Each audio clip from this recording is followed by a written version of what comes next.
എല്ലാവർക്കും നമസ്കാരം. Welcome back to Niyans. ചോറിൻ്റെ കൂടെ കഴിക്കാൻ നല്ല നാടൻ രീതിയിൽ തയ്യാറാക്കിയിട്ടുള്ള 3 തരം കറികളുടെ റെസിപ്പിയാണ് ഇന്നത്തെ വീഡിയോയിലുള്ളത്. ആദ്യം ഉണക്കച്ചെമ്മീൻ മസാലയാണ്. ഇതെങ്ങനെയാണ് തയ്യാറാക്കുന്നത് നോക്കാം.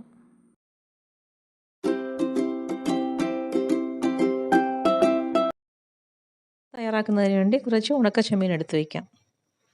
ഇനി ഇതിൻ്റെ തലയൊക്കെ ഒന്ന് എടുത്ത് കളഞ്ഞതിന് ശേഷം നന്നായി ഒന്ന് കഴുകി വൃത്തിയാക്കി എടുക്കാം. ഇത് ഏകദേശം അരക്കപ്പോളം ചെമ്മീനുണ്ട്. അത് കഴുകി വൃത്തിയാക്കി എടുത്തിട്ടുണ്ട്. ഇനി ഒരു ചട്ടി അടുപ്പിൽ വെച്ച് അതിൽ എണ്ണ ഒഴിച്ച് ചൂടാകുമ്പോൾ ഈ കഴുകി വൃത്തിയാക്കി വെച്ചിരിക്കുന്ന ഉണക്ക ചെമ്മീൻ ഇട്ട് കൊടുത്ത് ഒന്ന് വഴറ്റിയെടുക്കുക. എണ്ണയിൽ ഇട്ട് കൊടുത്ത് 2 മിനിറ്റോളം വഴറ്റിയതിന് ശേഷം എണ്ണയിൽ നിന്നും കോരി മാറ്റാം. ചെമ്മീൻ വഴറ്റിയത് എണ്ണയിൽ നിന്ന് കോരി മാറ്റിയതിന് ശേഷം അതേ എണ്ണയിൽ തന്നെ ഒരു സവാള സ്ലൈസ് ചെയ്തത് ഇട്ട് കൊടുത്തൊന്ന് വഴറ്റിയെടുക്കാം. എണ്ണ കുറവാണെന്നുണ്ടെങ്കിൽ കുറച്ച് എണ്ണയും കൂടി അതിലേക്ക് ഒഴിച്ചു കൊടുക്കാം. നമുക്ക് മസാലയൊക്കെ കുറച്ച് കൂടുതൽ വേണമെന്നുണ്ടെങ്കിൽ സവാള ഒന്നുകൂടി ചേർത്ത് കൊടുത്താലും കുഴപ്പമൊന്നുമില്ല. ഇനി ഇതിലേക്ക് കുറച്ച് കറിവേപ്പിലയും 3 പച്ചമുളക് കീറിയതും കൂടി ഇട്ട് കൊടുക്കാം. വീണ്ടും നന്നായിട്ടൊന്ന് വഴറ്റി കൊടുക്കാം. സവാളയും പച്ചമുളകൊക്കെ നന്നായിട്ടൊന്ന് വാടി വരുമ്പോൾ അതിലേക്ക് ആവശ്യത്തിനുള്ള ഉപ്പും കൂടി ചേർത്ത് കൊടുക്കാം. ഉപ്പ് ഇട്ട് കൊടുത്തതിന് ശേഷം വീണ്ടും നന്നായിട്ടൊന്ന് ഇളക്കി കൊടുക്കാം. ഇനി ഇതിലേക്ക് 1 ടീസ്പൂൺ ഇഞ്ചി വെളുത്തുള്ളി പേസ്റ്റും കൂടി ചേർത്ത് കൊടുക്കാം. വീണ്ടും അത് നന്നായിട്ടൊന്ന് വഴറ്റി കൊടുത്ത് ഇഞ്ചിയുടെയും വെളുത്തുള്ളിയുടെയൊക്കെ പച്ചമണം മാറിയെന്ന് വരുന്നത് വരെ വഴറ്റി കൊടുക്കാം. ഇപ്പോൾ നമ്മൾ അടുപ്പിലേക്ക് വഴറ്റാൻ വെച്ചിരുന്നില്ല, നന്നായി വഴണ്ട് വന്നിട്ടുണ്ട്. ഈ ഒരു സമയമാകുമ്പോഴേക്കും ഇതിലേക്ക് 1/2 ടീസ്പൂൺ സാദാ മുളക് പൊടിയും 1/2 ടീസ്പൂൺ കാശ്മീരി മുളക് പൊടിയും 1/2 ടീസ്പൂൺ മല്ലിപ്പൊടിയും 1/4 ടീസ്പൂൺ മഞ്ഞൾപ്പൊടിയും കൂടി ചേർത്ത് കൊടുത്ത് നന്നായിട്ടൊന്ന് മിക്സ് ചെയ്ത് കൊടുക്കാം. നന്നായിട്ട് ഇളക്കി കൊടുത്ത് പൊടികളുടെയൊക്കെ പച്ചമണം മാറുന്നത് വരെ നല്ലതുപോലെ ഒന്ന് മൂപ്പിച്ചെടുക്കാം. അപ്പോൾ അത് ഇട്ട് കൊടുത്ത മസാലയൊക്കെ നന്നായി മൂത്ത് വന്നിട്ടുണ്ട്. ഈ ഒരു സമയമാകുമ്പോൾ ഇതിലേക്ക് ഒരു തക്കാളി സ്ലൈസ് ചെയ്തതും കൂടി ഇട്ട് കൊടുത്ത് വീണ്ടും നല്ലതുപോലെ ഒന്ന് മിക്സ് ചെയ്ത് കൊടുക്കാം. തക്കാളി മസാലയിലിട്ട് നന്നായിട്ടൊന്ന് വഴറ്റി കൊടുത്തതിന് ശേഷം മൂടി വെച്ച് ഫ്ലെയിം സിമ്മിലാക്കി ഒന്ന് വേവിച്ചെടുക്കാം. ഇപ്പോൾ തക്കാളി നന്നായിട്ട് വെന്ത് വന്നിട്ട് ഇനി നമുക്ക് നല്ലതുപോലെ ഒന്ന് ഉടച്ചെടുക്കാം. തക്കാളി ഇതുപോലെ സ്പൂൺ ഉപയോഗിച്ച് നന്നായി ഉടച്ച് ചേർത്തതിന് ശേഷം നമ്മൾ നേരത്തെ വഴറ്റി വെച്ചിരിക്കുന്ന ഉണക്ക ചെമ്മീൻ ഇതിലേക്ക് ഇട്ട് കൊടുത്ത് നല്ലതുപോലെ ഒന്ന് മിക്സ് ചെയ്ത് കൊടുക്കാം. ഈ ഉണക്ക ചെമ്മീൻ മസാലയായിട്ട് മിക്സ് ചെയ്തെടുക്കുമ്പോൾ നല്ലൊരു മണമാണ്. ഈ ഒരു ഉണക്ക ചെമ്മീൻ മസാല ഭയങ്കര ടേസ്റ്റാണ് കേട്ടോ. ചോറുണ്ണാനാണെങ്കിൽ പിന്നെ വേറെ കറികളുടെ ഒന്നും ഒരു ആവശ്യവുമില്ല. 1 മിനിറ്റോളം ഇത് ഉണക്ക ചെമ്മീൻ മസാലയിലിട്ടൊന്ന് മിക്സ് ചെയ്ത് കൊടുത്തതിന് ശേഷം ഫ്ലെയിം സിമ്മിലാക്കി ഒന്ന് അടച്ചു വെച്ച് ആവി കയറ്റിയെടുക്കാം. ഇപ്പോൾ ചെമ്മീൻ മസാലയിലിട്ട് നന്നായിട്ടൊന്ന് ആവി വന്നിട്ടുണ്ട്. ഇനി ഈ സമയമാകുമ്പോൾ ഇതിലേക്ക് ഒരു 1/2 കപ്പ് ചൂടുവെള്ളം ഒഴിച്ചു കൊടുക്കാം.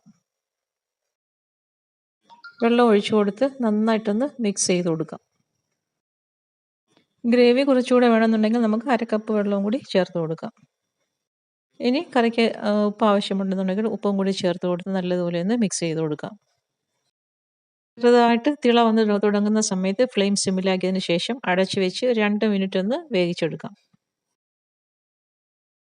2 മിനിറ്റ് കഴിഞ്ഞ് മൂടി തുറന്ന് നല്ലതുപോലെ ഒന്നുകൂടി ഒന്ന് മിക്സ് ചെയ്ത് കൊടുക്കാം.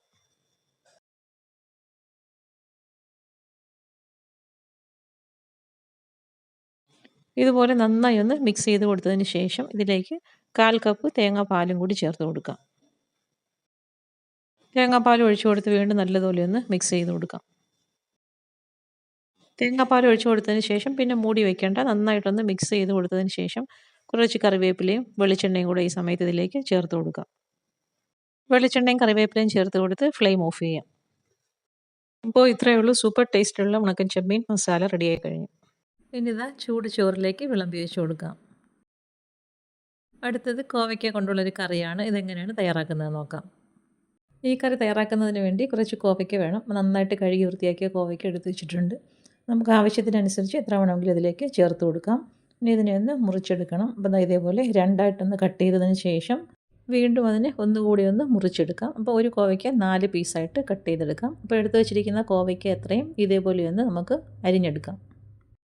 കറിക്ക് വേണ്ടി കോവയ്ക്ക എടുക്കുമ്പോൾ ഒരുപാട് മൂത്ത് പോയതായാലും കുഴപ്പമൊന്നുമില്ല. അപ്പോൾ ഈ ഒരു രീതിയിൽ എല്ലാം അരിഞ്ഞെടുത്തിട്ടുണ്ട്. ഇനി നമുക്കിത് കറി വയ്ക്കാനുള്ള ചട്ടിയിലേക്ക് ആക്കി കൊടുക്കാം.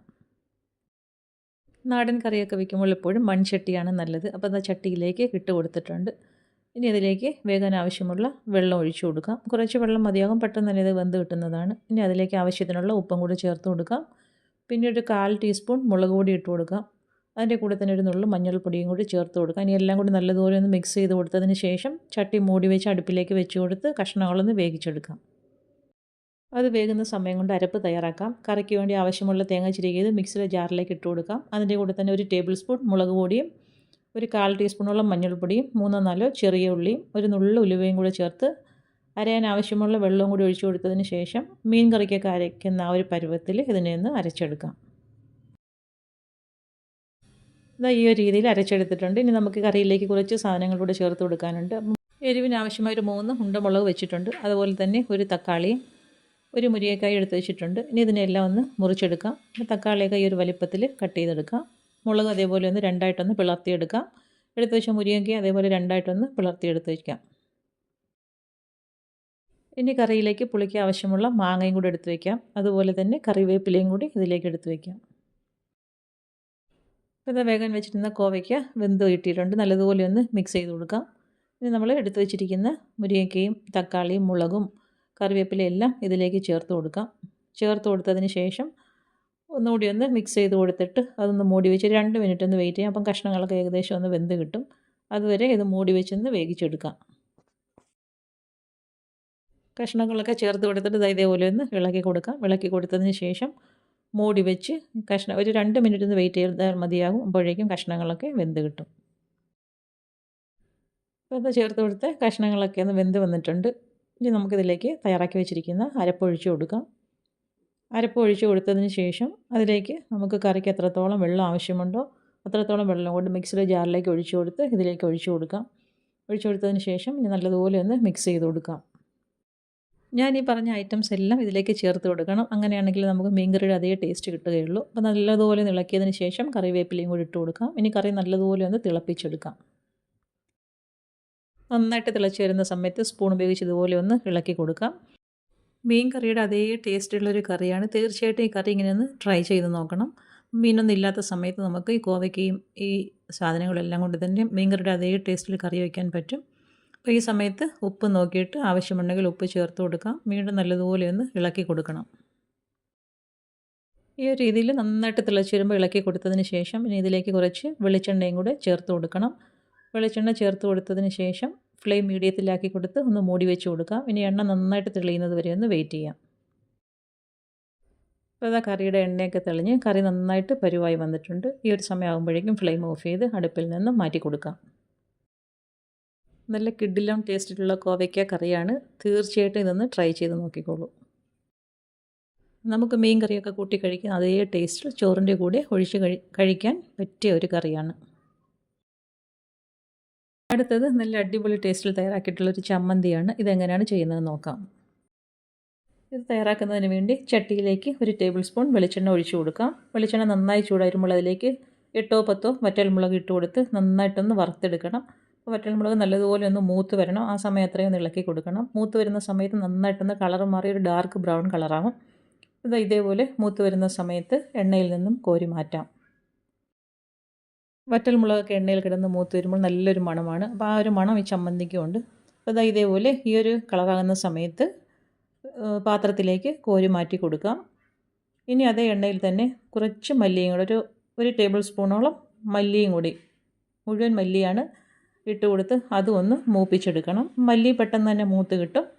ഇതേപോലെ കളർ മാറി വരുന്ന സമയത്ത് അതും എണ്ണയിൽ നിന്നും കോരി മാറ്റാം. ഇനി ആ എണ്ണയിൽ തന്നെ ഒരു ടേബിൾ സ്പൂൺ കടലപ്പരിപ്പും കൂടി ഇട്ട് കൊടുക്കാം. അതും ഇതേപോലെ നന്നായിട്ടൊന്ന് വറുത്ത് കളർ മാറി വരുന്ന സമയത്ത് എണ്ണയിൽ നിന്നും കോരി മാറ്റണം. ഇതേപോലെ പെട്ടെന്ന് തന്നെ അത് മൂത്ത് കിട്ടിയിട്ടുണ്ട്. അതും എണ്ണയിൽ നിന്ന് കോരി മാറ്റാം. ഇനി ആ എണ്ണയിലേക്ക് തന്നെ ഒരു സവാള ഇതേപോലെ സ്ക്വയർ പീസസായിട്ട് കട്ട് ചെയ്ത് ഇട്ട് കൊടുത്തൊന്ന് വഴറ്റി കൊടുക്കണം.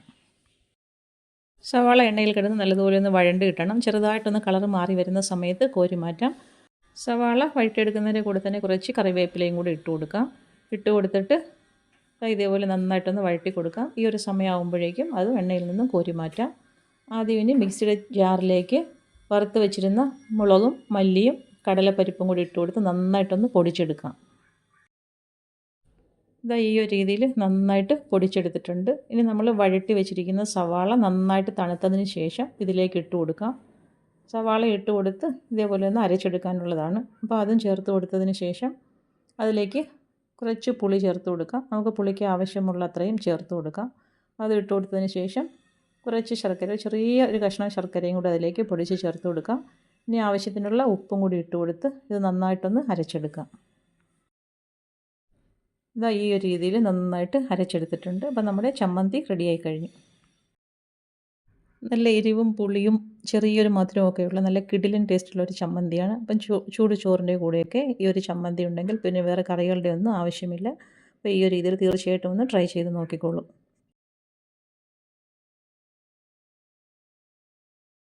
അപ്പോൾ ഇന്നത്തെ റെസിപ്പീസൊക്കെ ഇഷ്ടമായെന്ന് വിചാരിക്കുന്നു. ഇഷ്ടമായ ലൈക്ക് ചെയ്ത് സബ്സ്ക്രൈബ് ചെയ്ത് സപ്പോർട്ട് ചെയ്തേക്കൂ. എന്തെങ്കിലുമൊക്കെ അഭിപ്രായങ്ങളുണ്ടെങ്കിൽ കമൻറ്റ് ചെയ്യൂ.